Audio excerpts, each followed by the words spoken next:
Live from inside Porsche, Colorado Springs, it's the First Dibs podcast with our hosts, John Deisty and Justin Underwood. Buckle up and let's go for a ride.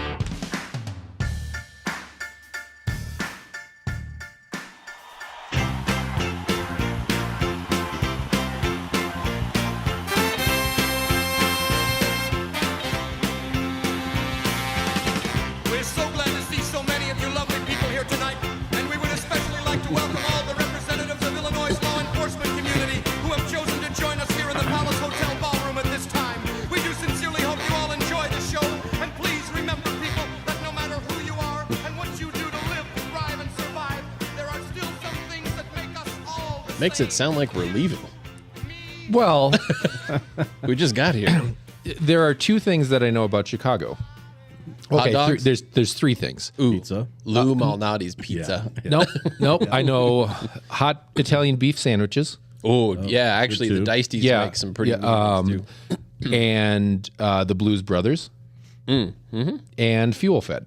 Yeah. Yeah. And it's weird because I lived like next door to Chicago, and those are the three things that stand out. And Joe's Stone Crab, which is technically a Miami thing, but it's also in Chicago, and it's fantastic. So Very good. Anyway, that one goes out to both of our guests tonight. We've got Randy from here at the dealership. Randy, thank you for joining us. Thanks. And now I'm here with you, which is fun because usually you just have to be here with him. Right. So That's true. That's true. Welcome back. And we've got Mike Burroughs from Fuel Fed Boulder here to join us and talk a little bit about the Zuffengruppe Porsche show that's going to be happening, I think, like June 13th or 15th? June 15th. Saturday, June 15th. June 15th. So we're trying to figure out how to get to that.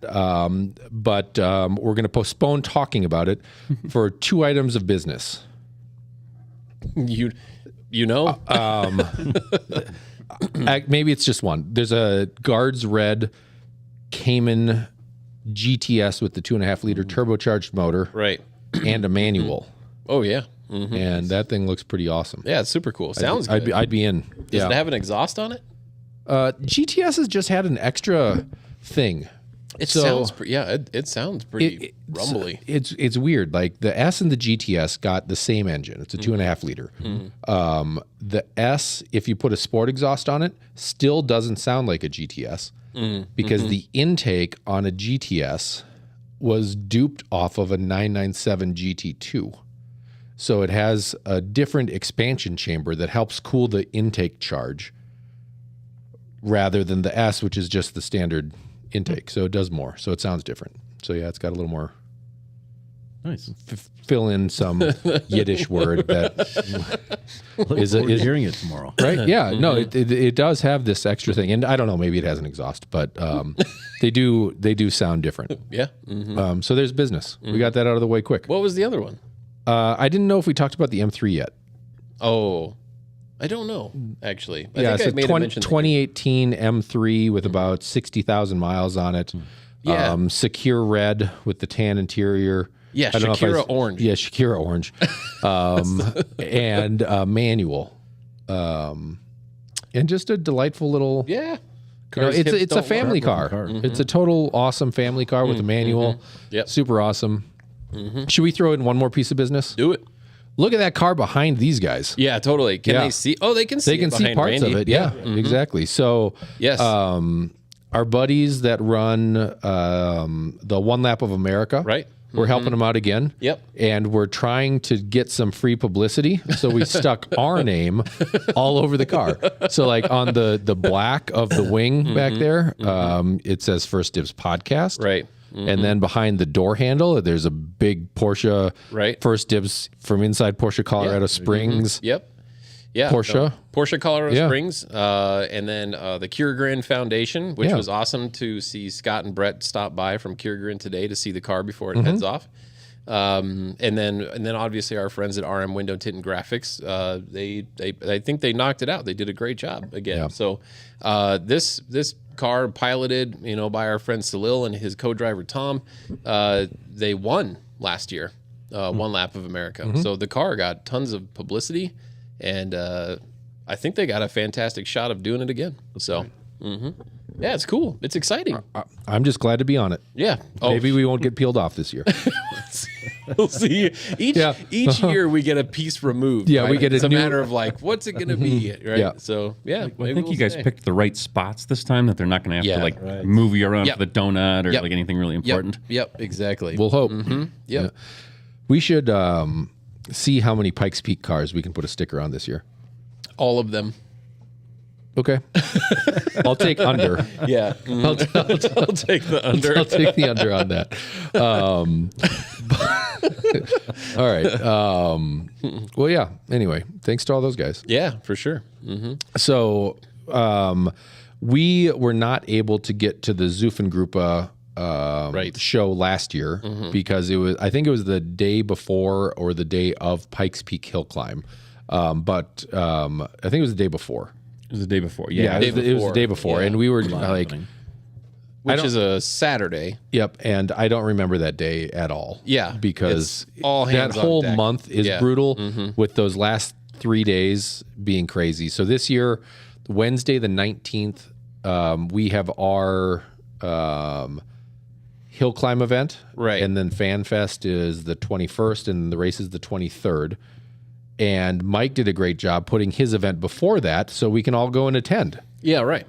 So Yeah. we'll try to figure out how to do that. Maybe we can drag some microphones up there and shove them in people's faces. Yeah, right. We're But good at mobile podcasting.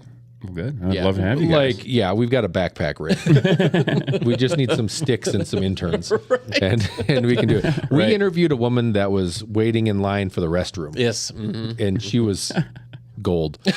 But last year, our buddies at steering committee were up there, and it sounded like a great time. Really enjoyed just hearing about the different cars and things like that. And I think as an inaugural event, it sounded like it went great. So looking forward to learning a little bit more about what you have planned for this year. And I don't know if you've announced where it's going to be or if that's one of those closely guarded secrets. But yeah, take the floor. Tell us what you want us to know. Yeah, I mean, well, first, thanks for the introduction. Really appreciate you coming on here. It's been a lot of fun. Been listening to you guys for a long time. So a little bit of backstory on what Zuffengruppe is. So this is an event that actually the Chicago Fuel Fed group started. We're coming up on their 7th year for that event. They're now doing it up at the Burlington Airport or Burlington, Wisconsin Airport. So they bring in actually multiple air-cooled German World War II airplanes and a bunch of other really cool stuff along with about 200 cars. So with the growth of Fuel Fed Boulder and the growth of Fuel Fed up in the Boulder area, we've got a lot of air-cooled history there, a lot of air-cooled great cars. And so we put out the show last year, and we brought 65, we called it a gathering. We kind of wanted to test the waters a little bit, kind of see what it was like. So we brought 65 cars together, and 65 may not sound like a whole lot to start with. You think like a big show, but really I think it's the quality that was there. We literally had the first turbo in the United States of America, the lowest VIN 930. We had a dozen 356s. We had 993 RSs. We had wide bodies. We had a Singer. We had a roof. We had like just all sorts of really wild, really, really great things. And I'll apologize, but like it wasn't like a bunch of red Targas. I apologize for red Targa. We still had one or two of them, but it wasn't like a row of that group, if you know what I mean. Like, it was really unique, different. We had a Carrera RS, just kind of a lot of boxes that you'd love to see if you're going to like, hey, man, I really want to see a lot of Porsches. It really kind of checked a lot of those things. So with this year, we're really trying to grow that. So like leaning further into the Porsche, so grow that attendance. So probably try to get up over 100. We're also going to change the name a little bit. We're calling this an interclassic. So one thing we've realized is there's really not a gathering of German cars in Colorado. And so I'm a Mercedes owner. We've got a bunch of other Mercedes and VW and Audi and BMWs as part of the Fuel Fed group. So we want to try to bring in a very small selection of each of those marks. So, for VW, we're going to try to bring in like the 23 window bus and the early oval window bug, and for BMW, get a couple great shark nose. For Mercedes, already talking with some 300 SLs or gull wings. So if anyone out there is listening to this and isn't a Porsche person, but has another German mark, this kind of maybe the opportunity to jump to Zuffengruppe Colorado.com. So Zuffen, like Zuffenhausen. So Zuffen Gruppe, Gruppe, Colorado.com. We're going to start registration actually May 1st, so it'll be early next week, or actually a little bit later next week. And so you can register. It is kind of a curated process. So if you do register, we'll go look at that application. May wait a few days. May take a week or two if you're really early on. So we do like to kind of see who's coming through, and we'll pull this group together. So it is going to be held. So like I said, so Saturday, June 15th, just north of Boulder, at a place called 6 Mile Park. It's the same location as last year, but we're actually going to be in a different. We're kind of utilizing the area differently. So where the event was last year is now going to be a spectator parking lot. So it will be open for spectators. So if you want to come, it'll be $10 per head. So if you don't have a car that qualifies, but you want to come and hang out, we'll have food trucks, we'll have vendors. Should be a spectacular spot to kind of hang out for a couple hours. Great. So if you're a spectator, come and check it out. If you are a classic Porsche owner, so by classic I mean 25 years and older. So we really cut it off at kind of the end of the 993 range, kind of that 98. We try to get all the air-cooled stuff ahead. But then if you have a Transverse, if you get another 914, you got 940 or 944 or 960, any of that kind of stuff, we like to bring those as well. And then additionally, if you've got something a little more special, unique, kind of in those other German marks, really kind of looking to bring those out this year to really just kind of show off, to me, kind of the Colorado car culture. Like we've got the cars, we've got the people. To me, I think everyone's just driving mountain roads and hiding them. Mm-hmm. So it's about bringing them out. Yeah. It sounds like an awesome event. Yeah. Mm-hmm. I volunteer to go. Yeah, I know. Well, so part of why Randy is here is because he has been a part of this Fuel Fed organization from back in its Chicago days as well. So, that makes 3 of kind of the OG Chicago crew that we know. And I just think it's really interesting that kind of how big and how small the world of Porsche and how big of a deal this Fuel Fed group has been. It seems like to me, I don't know how I could start something that I would be so impactful on somebody's life that they would take it on to their next city. Right? I just think that's really interesting that there was this group of people in Chicago that were doing this thing, and then when people left Chicago to go continue their lives, they brought it with them. And I think that's really cool.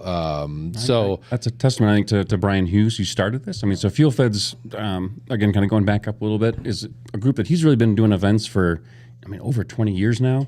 He officially created this thing called Fuel Fed in 2010, and then created an event called Coffee and Classics, which is a trademarked event and actually predates Cars and Coffee by 2 or 3 years. So that's kind of a wild thing. You just take a step back.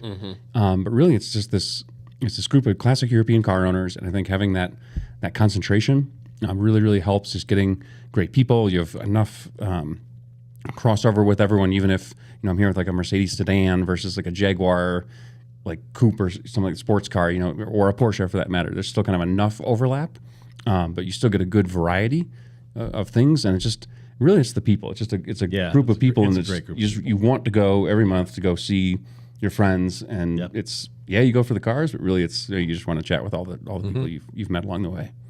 I think I started going back in 2015, so I wasn't there at the inception, but thereabouts that timing and that. And when I moved out here, first part of 2020, of course I was getting my renewal emails, and I'm like, well, Brian, I moved out to Colorado, so I'm I'd love to be a part of the organization, but I'm out here. He's like, well, we have Boulder. I'm like, oh, okay. Let me write a check. That's exactly what I. That's exactly. So to kind of jump to Boulder. I mean, literally.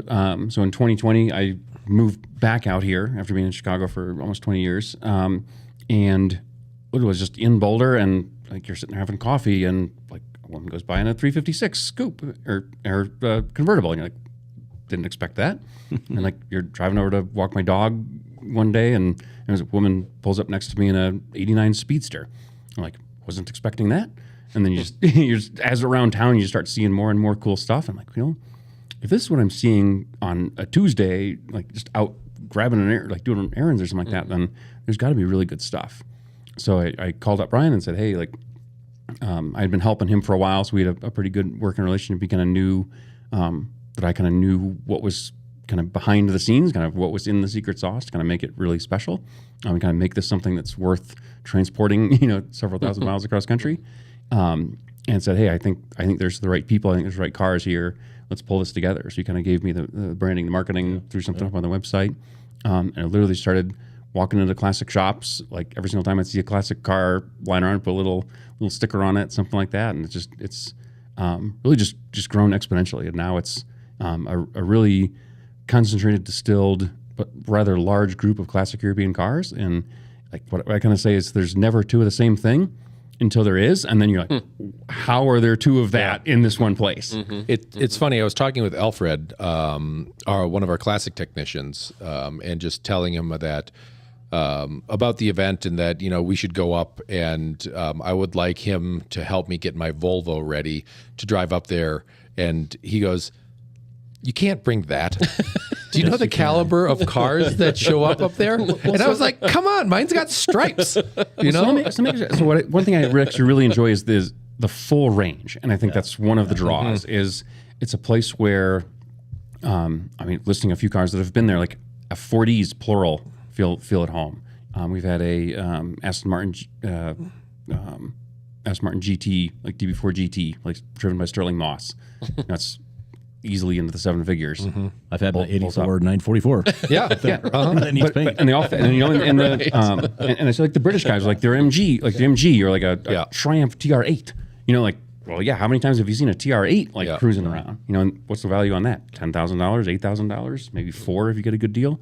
So I think the point is more of the what than the quality, if you know what I mean. And I think it's that variety. So you still get the quality, but that quality can have a lot of different ends to it. You just have to leave early, like 6:30 in the morning on a Sunday to get there. You get up, yeah. Well, you That's travel. that's what I do. Well, so two things. So you're traveling pretty far, one, which I commend you for. And two, we've switched our times. We have been doing 8 to 10. We're switching 9 to 11 this year. For exactly to make it a little bit easier for people to come. Certainly from the south side of Denver. If you're making it all the way from down here, definitely make it better. I think we've got enough of a critical mass to really take over that street. Before, I was just worried as we were fighting, hikers coming down with their SUVs, and we wanted to make sure that wasn't a thing. Do you anticipate Boulder allowing that street to be taken over like they do in Winnetka? I do. So I'm actually in talks with the city of Boulder, literally within the last few days, to transition into shutting that street down and taking complete control of it, so we don't have through traffic, and really concentrating and distilling that down to kind of really these cars that we're really trying to get there. Yeah. That's awesome. That's awesome. Like a 71 Volvo. VIP parking. I need it. Give me a text ahead of time. I'll save a spot. Yeah. Anything that shows up on a flatbed goes right there. Well, I think it would make it. I'm just a little Mm-hmm. nervous. The last time I filled my gas tank up, I opened my trunk and there was like a little pool of gas above the fuel sender unit. And Right. like not enough to, I mean, enough to burn the car down, but not enough where it caught on fire. Sure, right. So, but I think it would make it. I just need to, the gas gauge doesn't work. So the only way you know it's full is if you overfill it. Yeah. So Just at to this know it's point, full. I think I could make it How there. fast does it go? Fast. Okay. Yeah, it'll do $120. Okay. Yeah, I can keep up. Early Sunday morning, yeah. Yeah. Up to- So yeah, we'll drive up together sometime. That way, Okay. if we have any issues, we can. Yeah. Or You can bring just Alfred, wave. too. Yeah, right. Yeah, you can take a picture and post it. Yeah. I think that was one of the greatest thing Top Gear ever did, is just leaving Right. you behind. Right, just leave it. Yeah, something's wrong. Yeah. See ya. Yep, Yeah. sorry. Yep. We have a plane to catch. Yes, exactly. No, but really, I think I love that it's on Sundays because it's something that I can do. Yeah, right. That I think is super cool. I really hope we can figure out how to maybe bring some of our stuff up for Zuffengruppe. If we could come. What time does that start? What time do I have to load in? So the official event will be from 10 to 2. We'll start loading at 9. So we could bad. come in, that's not bad. be here at 7, and be up there on time. Here, if we got to squeeze you in at 9:45, we can certainly accommodate. So I really was hoping maybe we could drive our hill climb car up. Ooh, I like that idea. And/or the green one outside. But I think it's going to have to be an older hill climb car. I don't think the current one will be. like the week. I think they might be booked for that. Could you make an exception for an old Corvette that was a hill climb car? Ooh, that's fairly European. That's why I say this as a former Corvette owner. Yeah. No. Yeah, Right. You bend the rules once, you got to do it all that's the time. true. That's true. Throw some stickers on one of the 914s, and I'd drive that up. Yeah, Randy would drive. Well, those are it, great. yeah. I love those 940. Oh, I was looking at those before maybe the we came on. 916s could go up. That would be a good one. Well, I'm not going to drive it, but one's that'd a be cool. 916, one's a 914.6. Yeah, no. The 916 would be cool. Yeah. That would be very, very, very cool. Yeah. We can. The owner would take that, though. Yeah, I'm not. Yeah, I don't even want to look at it. Yeah. No. I chicken out at $500,000, not multiples. That won't even be the most expensive. I mean, that would I far and away the no, most expensive car from last year. I get it. Couple- But I'm couple seven not driving it. I'm not responsible for that. You mentioned that 930 serial number 11. I know that car. I know the owner. I know the car actually fairly well. Yeah. And you're right. It's a super neat, like interesting piece because the owner has documentation from Porsche that proves that it's the earliest 930 in existence. Wow. It's perfect. It's and he- immaculate condition. Don't we know the original owner of that car too? Yeah. Yeah. Well, I think so, but he Early hasn't owner. confirmed that. Yeah. But anyway, He believes he's had it for a long time. Right? Not he's the had it original, for- but a long time. he's had it for a very long time. He traded a Dino in for it. And he thinks he thinks like, well, what a moron, was that? Yeah, but it's anyway, Crazy, yeah. no, that car has a ton of historical significance for sure. And that same owner, he happens to have a couple speeding tickets that are framed. Oh yes. He was headed from Denver to either Colorado Springs or Pueblo. But anyway, he has proof. Like it's Colorado State Highway Patrol, whatever it was at the time.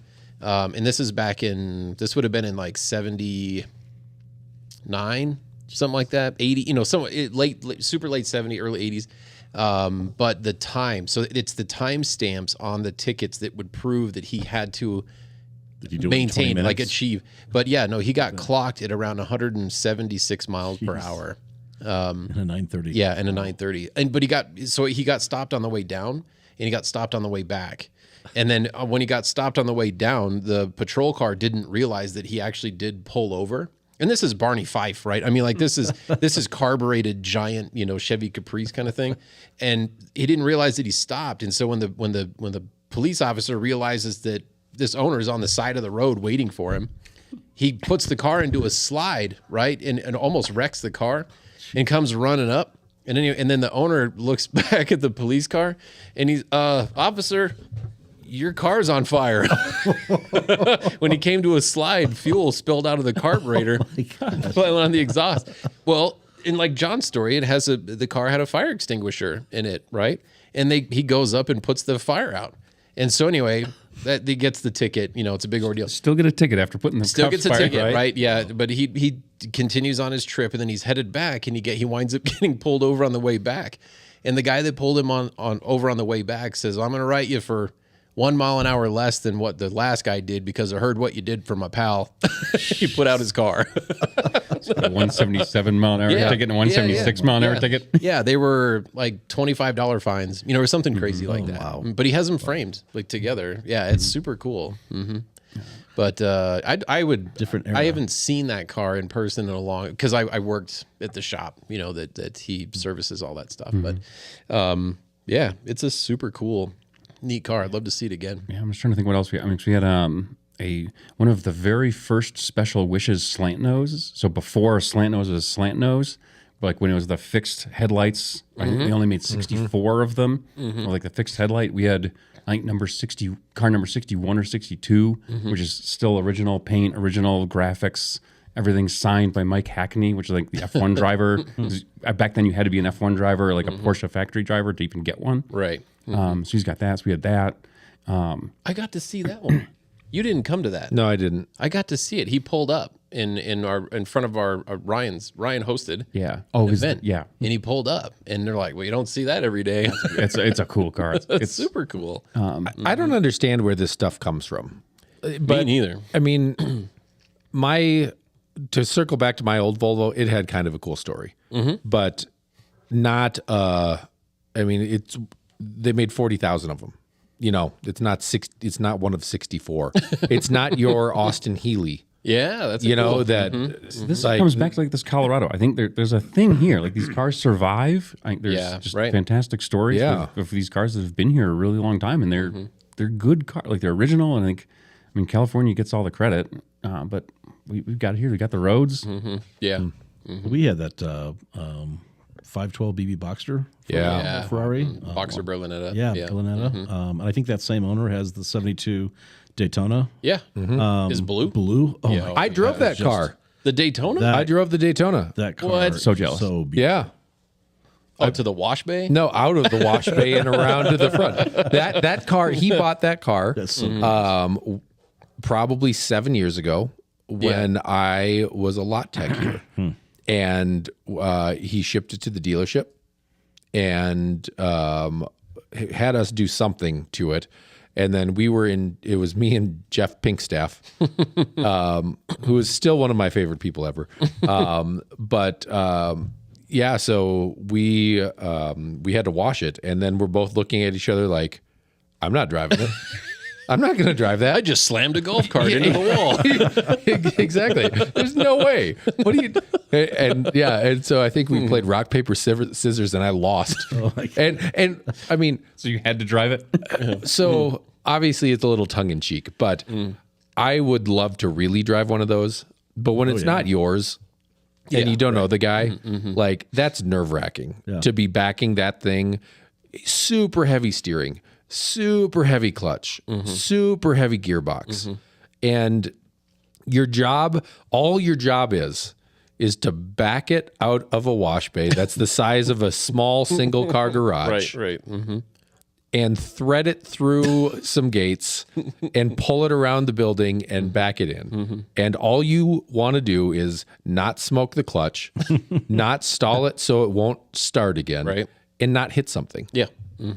Easier said than done. It is. Yeah, right. Like you do it all the time. Yeah, there's not a lot of room over there. Oh my God. Yeah. And man, I don't know. I was like, Yeah, and the owner's watching you. Yeah.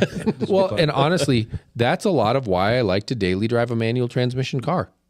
Yeah, John told me that when he was picking out cars, because he picks out a new car every 6 months. And then, true. And he had said, he goes, I think owning a manual transmission will make me better at my job. And I thought about that, and my first reaction was, what? Why? Right? Well, I mean, and then John pointed out, he said, well, you don't think of it because my 99 Ranger, that's a manual. So I do drive a manual, not every day, but often, very often. And I think that makes a really good point. It's great having manual options. Yeah. Well, and then if you stall it, because it happens, you don't freak out like, Right. oh my God, I don't know how to do this. It's like, oops. Yeah. Like it's just a different level. The Corvette you were talking about, the ex Pikes Peak Hill Climb Corvette, the steering wheel is 16 inches. Right. And the car was built for people that are 5'5". I'm 6'5". Right. And it's got a fuel injected Rochester 427 that gets too hot if you're not driving it quickly, Right. and boils the fuel and won't restart. Right. And drive that to my house and park it in my garage for me, please. Right. I was like the first time I got to drive a Testarossa, 89 Testarossa, not like an early Testarossa, was a similar thing. So when got coffee with the owner that was letting me do it, and he's like, here, hop in. And we had parked on the left side of the road on a 1-lane road and parallel parking. So it's like pulled in, I get in, and similar boat, like I'm not going to wreck this. This guy's very nice to let me go do this and just bought me coffee. And you go and like push the clutch and you're like, it's not moving. I mentally like push the clutch harder. It's not moving. Push the clutch harder. You're like, fuck. Then you're like, okay, the clutch is broken. Like, no, you need to push the clutch. I'm like, no, I think the clutch is broken. He's like, push the clutch. Oh, I need to push the clutch. Yeah. And now I need to feather it to get out of the parking spot. Right. No, it's true. It's like doing a leg press, and then to let it out, it's the reverse. It's like when your personal trainer hates you, it says, all right, now take it back, count back 10, drop it to 10, and you have to keep it flexed the whole time. Those cars are brutal. So, Yeah. but I think it matters. You have to to keep up with the practice. So just get that ingrained in your head. I think. Yeah. Well, especially here because we do the classic cars, right? We do Porsche classic stuff, and it is that time of year that we should be driving those cars, often because they need to get up and exercise and move around. And maybe that will be one of our Saturday meetings, right? I think it'd be great. Yeah, everybody grabs a car and we go for a quick cruise around Motor City. But and I know that there are people that don't feel comfortable, operating that stuff. So yeah, it's good to be able to describe to people the experience of it and show it. Yeah. What's the Healy like to drive? Yeah. I have driven it a quarter mile, so I'll tell you officially later. But actually, it's pretty nice. Yeah. I mean, they're more cruisers than little speedsters. I mean, they call them big Healys. So this is so for everyone that has not been part of our conversation prior to the recording. So we're talking about 1958 Austin Healey 106 that was procured over the summer or over the winter, and they're torquey, they're quick. I mean, like there's something about a 1950s car that just has a phenomenal feel to it. Because you're like, there's just like their system. How's the clutch? So the clutch is hydraulic, actually. So it's actually really not too so bad, it's yeah. a very Holy cow. super early hydraulic crazy. clutch, certainly in like a small sports car. So that's really really great. I mean, brakes. I literally just went through them. So it's 4-wheel disc or 4-wheel drum, but they're actually pretty easy to adjust. And I mean, the car's light, so they still actually work pretty well. And just being like a really honest original car, there's something about kind of put together once that just has a smoothness and kind of a certain feel and notchiness to it. And it's only got 40,000 miles, so you haven't had a lot of break-ins. so so it wild, just feels pretty new. So absolutely looking forward to driving a lot more. I think if it wasn't raining as much this week, I would have gotten it out, but I'm like hours away from truly experiencing it. Yeah. I think that's awesome that if Boulder would shut down that area. And you even mentioned the streets that it's on. I don't think yet. Fuel Fed. So a couple quick things. So check out Fuel Fed Boulder on Instagram, Fuel Fed Boulder at Gmail. If you want to check out, shoot me an email to get on their list. Or we do an event this Sunday, April 28th, at 8th and Pearl in downtown Boulder, 9 to 11. Again, check out Fuel Fed Boulder on Instagram. Or shoot me an email at fuelfedboulder@gmail.com. I'm happy to add you to our list. Again, it's a kind of a gathering of classic European, so 20, 25 year and older. So we're kind of crossing into that 1999 range, which is somebody's starting to make me feel a little bit old because I remember those coming out and those being good new cars. Right. But still, yeah, just a good time. A 79 911 SC would work. Right down the middle. Yeah, I mean, How do you feel about for sale signs in the cars? I tried. I mean, you don't want to look like a used car lot. So what I've had a couple people just put them in the front seat, like down on the seat. What I kind of say is, if somebody's interested enough in your car, they will be sticking their head in your front seat, so it works without kind of being like. Brian's pretty adamant in Chicago about not having that. Well, it was a little tongue in cheek, but Justin's ready to let his go on, or at least he was last time I talked to him. Yeah, and then I drive it once in a while, and I hate to admit this right on this recording right now, but classic cars just aren't really moving quickly in the sales department. I mean, they don't move as fast as new cars anyway, right? On the volume of sales, but they have slowed down, right? Which is kind of an unusual time. I mean, we're at least for Colorado, right? We're hitting the summer pretty quickly.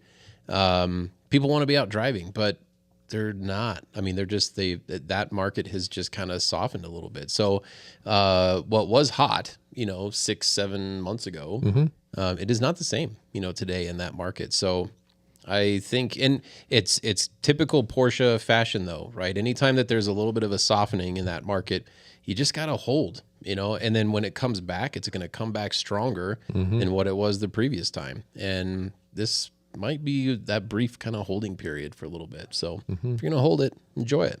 Yeah, I mean, to me, it's about, as we talk about these classic cars, it's giving you a forum to use them. Yeah. I mean, that's what it's all about for me. I mean, it's, they're beautiful sculptures, but, I enjoy driving. I enjoy seeing them, talking about them, experiencing them. Yeah, right. So for me, this is like the reason I've actually found a decent number of people have gone and bought a Porsche or bought a classic European car. Because it's it's a gathering. It's a group of people that you want to be part of. So you go kind of down that path. Well, the fun thing in Colorado, and similar, I mean, there's on the North Shore or up in Wisconsin has some great roads, but in Colorado, it's in our backyard. Right. I mean, I will, after going up to Fuel Fed in Boulder, go up to Netherland and take the back way back to Colorado Springs, just to drive. And Right. Awesome. But it's the barely longer route. It's half a dozen. Right. Yeah. I'd rather do the 2-lane than the 4-lane with other cars around me. Yeah. Well, I've mentioned him a couple times now on the show, but Phil from San Francisco, he extended his stay, taking delivery of his GT4, his pre-owned GT4, and when he was dropping the car off before he was flying back home, he'd expressed that he felt like he took a European delivery, and that was a big piece of it. Not only the dealership experience and meeting John in person and the other staff and all that kind of stuff, and seeing what's here, but it was driving. It was driving around Colorado for a couple days. I felt this. This is the same experience that I would get in Europe. Right. I had that GT3 owner that went up Pikes Peak after buying the car. Right, yeah. Brought it back and and our lot tech, is that Danny, the one? Yeah, our lot tech met him in his GT3 RS. That's an amazing story. You're not going to believe this place. Their lot techs drive Their lot RSs. guy showed up in a lizard green RS. Yeah. True story. Yeah, just to show me around. Oh, that's funny.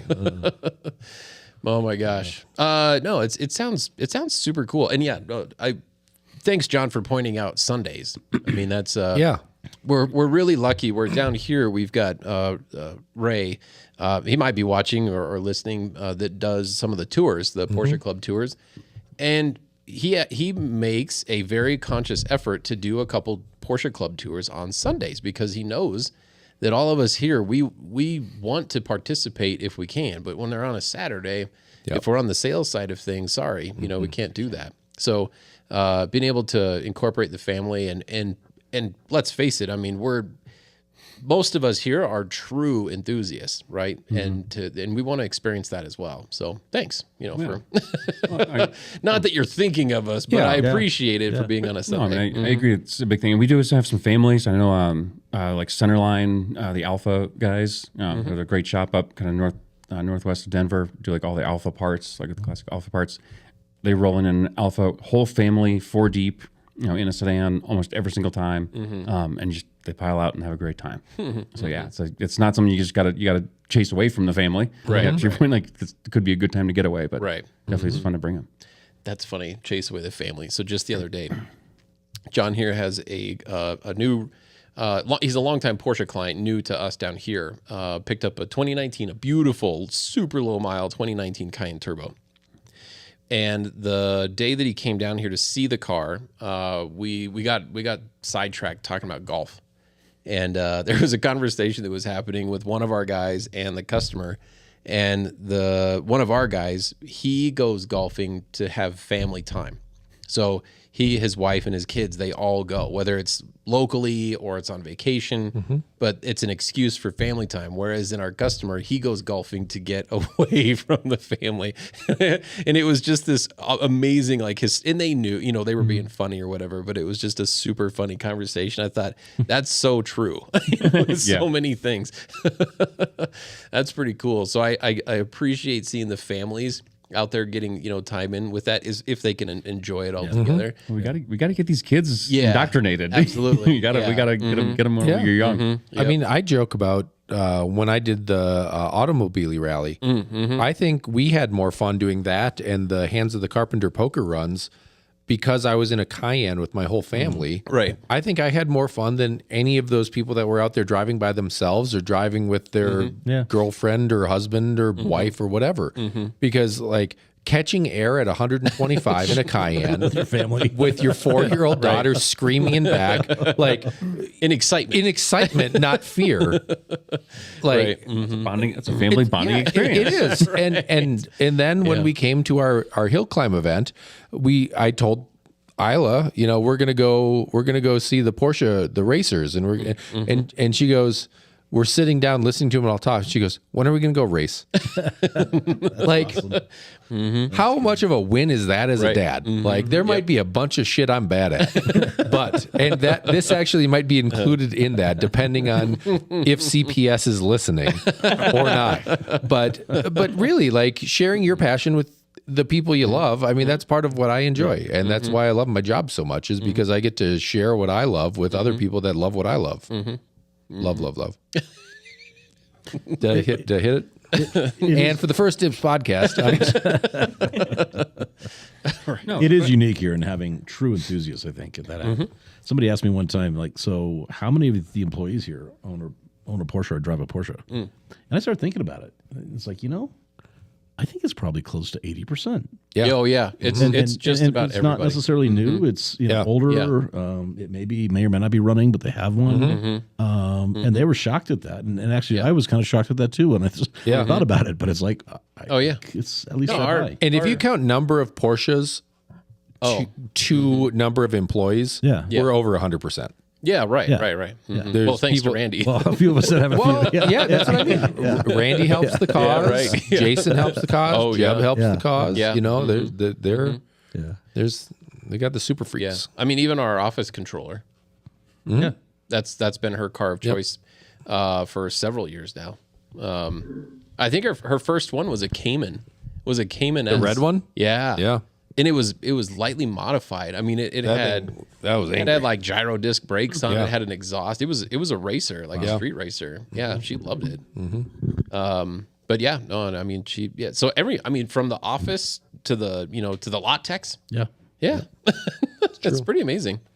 Thanks, Randy, for pointing that out. Yeah, because that's such a fun place to be. Yeah. The majority of Porsche dealerships are not like that. Yeah. There's a majority of Porsche dealerships out in the world. They may have a couple, like one to a couple employees that drive Porsche cars. Not nearly everybody in the store. There's something on you. It's people treat them as tools, not accessories. Yeah. It's I'm gonna go drive my machine, and I think a lot of the stuff everyone drives them. I think they really want them to be out. Yeah. Yeah. Or I haven't spent a huge amount of time in California, but I feel like at least a lot of the stuff I've gone to, and I'm overgeneralizing way too much here, but hey, let's go cruising over here. It's got to hang out. Or, check out what I just got. And here let's go for a ride. Or I know we have listeners that have many more miles than I have, but I've been shocked, and I've told these guys here, putting 15,000 miles, 16,000 miles on my Macan in a year, and I just realized that I have 5,000 miles on the Boxster. Right. In the last year. So that's like 21,000 miles that I've driven this last year. And that's not even going out of state. Right. That's all in state. Yeah, local. Yep. It's crazy. Yeah. I drive 30,000 miles a year. Wow. Well, just to you work. Commute. To work. I live 10 minutes away. It doesn't. Yeah. Mine doesn't include going to the grocery store. Yep. You would be a good candidate for a lease. No, actually, I think you would. But no. Anyway. So Fuel Fed events are on Sundays. Which Sunday do you pick? Are they, I know we have them listed here, but is it easy? Like it's the third one or? So is it the last Sunday of the month? Okay. No, I'm going to go and say, we always do the last Sunday of the month, April through October, asterisk, March we're doing May we're doing 1 week early, the 19th due to the Memorial Day weekend. Okay. But generally speaking, the last Sunday of the month, nice and easy to remember. Yep. 8th and Pearl, 9 to 11 in the morning. Right. Okay. And then if you join up and are on the email list, you guys do some drives. How do I find out about those? Yeah. So we kind of talked. So definitely follow me on Instagram. Message me on Instagram if you want to get on the email list. I really try to do everything kind of, for lack of a better term, kind of in the reel. So show up, get you on the list that way versus just kind of seeing how many people you can get to sign up on email list, which doesn't really mean anything. Yep. Then the Coffee and Classics event is kind of the input event. It's kind of the welcome mat, come out, kind of meet people, see what's going on. This year, we're actually rolling out a membership program. So feel free to email me or check out the website, anything if you want to. We're going to be bridging into that. But then that opens up an opportunity to do 3 different drives that we'll do mostly out of Boulder. If you don't have a Porsche and want to go to Zuffengruppe, Colorado this year as just a spectator, as a member, you'll be able to go for free. We do a couple overnight. We'll do an overnight drive later in the year. Do a holiday party, and really just kind of the community of Fuel Fed has a bunch of events that are kind of behind the email, kind of behind the email wall, if you will. So kind of encourage you to reach out and kind of try to get across that barrier. Join. Join. Yeah. Pay the dues. Yeah, because it's really, again, it's really about meeting in person. It's not about online community. It's not about a forum. It's let's hang out in person. Let's drive. Let's talk cars. Let's see what we got. So the first one must be like tomorrow. So it'll be Sunday. So whenever, That's what I said. Yep. Yeah, tomorrow. Yeah. So that's awesome. How timely was this? Pretty insane. Man, Yeah. that's almost like we planned it a little bit. I don't plan anything. So if this was planned, well on you. Yeah, we are getting No, better. Yes. your opening was perfect. Yeah. Well, that's awesome. I hope we can get up there and figure out how to take a day off. Yeah. I think it'd be worth it. I hope we can get somehow involved as a dealership. I know we're a little limited by space or by Area. geographic region, Right. but we'd love to help grow this thing. And yeah. Oh, thank you. That means the world. That's really appreciated. What do you think the ultimate like drive car is for a guy with a family of 4? I like those. I mean, I know we're talking classics. No, this guy, it's got to fit in your 25-year rule. Okay, so And older. maybe the guy is 6'5", so he might. John's always looking. Which is, hey, that's whatever. Well, I got to get everybody's opinion That's what we all because do, yeah. I think it's important. I mean, your C36 that. So this is weird. I feel like I know Mike. Okay. Because we've met once or twice, but I've heard him on the steering committee and we've exchanged emails and stuff like that. And I think that's the power of this social platform that we have, right? Yeah. This is probably our second time face to face. And I feel like we're old friends, which is super cool. Likewise, to say, listen to the podcast. This is weird for me. Yeah, exactly. Now you're on it. Oh my God. Right. Yeah. You better you better listen. Let's use it as a positive. No, I've gone across that bridge before. We will absolutely notice if you don't listen to this show. We track our numbers religiously. So there'll be 8 people instead of 7. Well, the cool thing, exactly. Yeah, right. The cool thing is that it tracks down to your geographical location. Well, even IP beyond address? that, your IP address. So we know how many times Brian and Liz have listened. Like I know how many times Bob and Julie have jammed out to us on their 12-foot speakers. Right. So, the North Boulder little bubble will be just on repeat. Exactly. So That's a good but I like to get input from people about this because Yeah. every once in a while you remember a car. Like when we were at lunch with Ryan and you mentioned you had a C36, I remember the first time I saw that car. I think was 95 the first year. Yeah, 95, 97, yeah. Yep. So we were at Sears Imported Auto in Minneapolis. My dad and I used to go out and goof off and go look at cool cars. I don't think he's as much of a gearhead as I am, but I think I'm a gearhead because he helped fuel me through it. Right? He indulged my craziness. So we went to Sears Imported Auto. They were a Mercedes and BMW dealership back in obviously the early 90s and before. But they had on their showroom a C36. And we were looking, we ended up buying a Volvo V90, but we had looked at a Mercedes C220 and C280. And on the showroom floor, they had a Ferrari 308 GTSI, I think, Quattro Valvoli. Yeah. Injected. Lift off top. I sat in it at probably 14. I still didn't fit. They're small. They're really small. Yeah. But I specifically remember that experience. It was either $32,000 or $37,000 at that point. I think it was 32. The Ferrari or the C36? The Ferrari. I want to say the Ferrari. Want me to tell you what the And C36 was? C36, I want to say was 38 grand. or some. No. No, they were 55. So in 1990. Okay. So it was the 280 maybe was 30. Yeah. Yeah. And then you had to add the $25,000 option. That's what it was. That's exactly what I was trying to get to. Is Sorry to no, you're exactly right, and this is perfect that you know about it, because that's what I remember us thinking is like, we could buy that C280 or the C220. You could buy the C220 and the Ferrari, or you could have that one. Why is that so special? Right. And we didn't know anything about it. Like if you would have shown me an M3, I would have been like, oh, it's an M3, right? Which was probably $45,000 at that point.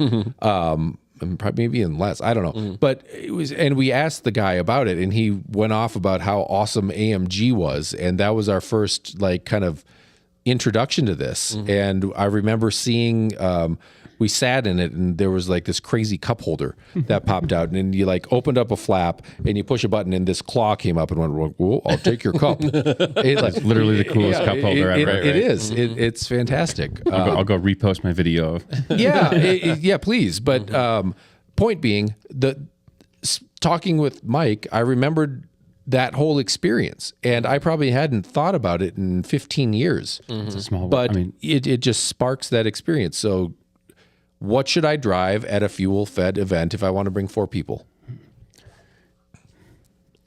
Not to put you on the spot. I mean, classic Mercedes are nice. I mean, pick up something just cruises. I mean, even just like old Volvos or old like VWs. A 2002? Are those a 4-seater? 2002. 2002 is totally. It's a 2-door 4-seater. Yeah. Yeah. That might awesome. work. Or even a Bavaria, which is the 4-door sedan, but preceded the 5 Series, or an early 5 Series. Yeah, I know guys like some 2002 European. is pretty cool. Yeah, I like those. They look good. But what does it take? What's it take to pick one of those up now? They're going up. They're going up. I mean, you can still get. I mean, like I think good 40 would buy you a nice one. like a really nice one. Yeah. I think like 20s for like a good driver. Maybe it's not polished and not a TII. Right. Huh. Yeah, that's not awful. Yeah, they're good. We kind of go back to like But would I keep up? Like, do you guys do different run groups? Like, if there's somebody with a 1.1 liter Fiat. Yeah. So we do run groups. So we try to break it up, and we accommodate everything from kind of the fast group, which will be like, your 360 Ferraris and kind of your late 90s, like your 993s, things like that, and then all the way down to I'm trying to think of like some of the absolute slowest things we've had. We've had Citroen SMs. We've had what was it? Renault 505 wagons. So we've had like slow classics. So we always try to have a very classic group that we had Series 1 Jag. Right? It's a great car. Wow. It's just not going fast. So you get that stuff. So we definitely try to give different groups with a run group leader that is appropriate for that group. So you can go have, and then, I've been doing this. We've been doing this for a really, really long time. I've done drives with a lot of other groups. I think there's some things that we do differently, just in terms of rules, behaviors, kind of I don't know whether, Ren, you can add anything. Rules. Only pass on double yellow. Yeah, right. Yeah, right. Yeah, I'm trying to think. Just things that are good for the safety of the group. Yeah. And the peace of mind that you're not going to get lost, that you're not going to get left behind. I think just there's things that we've learned over 15 years of doing this with the same people with a cohesive method process. I think my first drive with the Boulder group was last year, I think so. Yeah, you came summer, up for the northern one. For the Horseshoe Reservoir one. Yep. Although I drove my Macan, but because I think I had issues at the 944 and didn't have the Boxster yet. So, there was at least 3 or 4 different groups in that. So we usually do about 20, 25 cars. I mean, but past 25 cars, it just gets pretty gangly, but we do try to spread out. I mean, I've seen a bunch of groups out there. I'm going to point to Corvettes again. There'll be 30 cars, bumper to bumper, parading on. Like, that is not fun. We spread out, give each group space, each car space, and again, we've got some things that you can have some space between the car in front of you that you don't need to be on that bumper without feeling like you're going to get lost. So it really lets you get out and enjoy the car. I mean, and on some incredible routes. I mean, I know we're kind of all the way down in Colorado Springs now, and most of these drives are kind of starting in Boulder, kind of either going a little south, a little bit west, a little bit north. But it's just fantastic roads. Early morning, try to beat like the traffic and a lot of big trucks out and the cyclists. Yeah. Yep. But it's great. Just fantastic roads. We're so lucky here. Yeah. Yeah. That sounds like a ton of fun. I like it. Totally fun. Yeah, go like 100 miles. You know, like a rest stop halfway. It's just it's like the perfect great drive. morning. Yeah. Like just get it out. 250 mile round trip in one day. It's easy, but it's fulfilling. Yeah. Oh yeah. Yeah. It's, Like you did that. Oh yeah, for sure. No, I like that. Randy helps plan tours, classic rallies, stuff like that. With the help of our buddy Dan. But Randy. It's on days off. That's what. Randy did a dry run of our classic drive like half a dozen times. Yeah. You got to Try finding a restaurant in Fairplay that can hold 100 people. Right. Yeah, it took a little bit of time. Oh, you got to go pre-drive your runs. That's that's the most fun. Sure. Yeah. Yep. I'm lucky to have a volunteer. That's awesome. What else? I don't know. I think that was a pretty good. I think that's great. list of stuff. That's a lot of content. Yeah. What's your Instagram? So Fuel Fed Boulder. Okay. It's an easy one to follow. That's how they find you? And Fuel Fed Boulder at Gmail. If you want to shoot me an email to get on there, or either follow me or send me a DM. I do post a lot of things on Instagram, but there are things only on the email side. Okay. Again, just trying to keep that group and give people an incentive to show up. Okay. Be part of it. Yeah. Perfect. I think that's great. That's a good show. I think it was a good show. Oh, I didn't pick a song. Of course. That was great. That was a great play-in, though. Well, I was gonna play "Fuel" by Metallica, but I knew that would get us shut down. Because there's because the OG shutdown. Yeah, exactly. Yeah, 'cause so I Lars can't is do a little that. yuck, Yeah, yeah. he's listening to us right now. He's like, just do it. I know you can do it. I'm going to shut you down. I'm going to charge you $20 million for playing my song. It's so Right before I call Haggerty. exactly. Yeah, and then you're going to have to take this show down, and no one's ever going to know about anything you guys talk about. So let's just play some Feel Good. Feeling good. Oh my gosh. Chef's Kiss, Apple Music Pop. There you go. That's got to be something. Yeah. Well, I'm just going to say it. For the First Dibs podcast from inside Porsche, Colorado Springs, I'm Justin. Oh, that's me. I'm John. And we really want to thank Mike and Randy for coming to join us. And everybody be sure to check out Fuel Fed Boulder this Sunday. Yeah. Can you go? I'm going to try. That sounds like fun. Yeah. Maybe I'll get the Volvo halfway there, and then I'll call you. Come on, I'll save you a spot. Yeah, Let me know. Should be a text on the way out. Sounds Yep, good. yep. I think that'll be fun. So All right. anyway, thank you guys. Awesome. Have a Thank good you. night. Have a good night.